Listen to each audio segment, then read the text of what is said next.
Assalamu alaikum. How's your day? I hope you all are doing great. I am fine.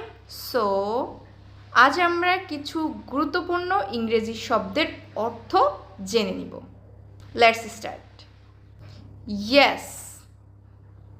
হ্যাঁ। No. না। Nepotism. আত্মীয় স্বজনদের অবৈধ সুযোগ সুবিধা দেওয়া।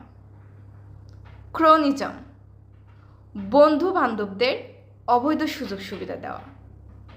ফেভারিটিজম, প্রিয় মানুষদের প্রাধান্য দেওয়া।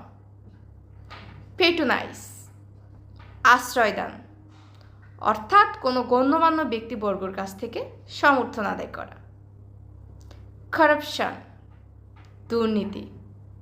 বায়াস, পক্ষপাত। পার্শিয়ালিটি, একপাক্ষিক। ব্রাইবারি, ঘুষ দেওয়া এবং নেওয়া। ডিসক্রিমিনেশন, বৈষম্য। প্রিফারেন্সিয়াল ট্রিটমেন্ট, বিশেষ সুবিধা দেওয়া। Follow for more.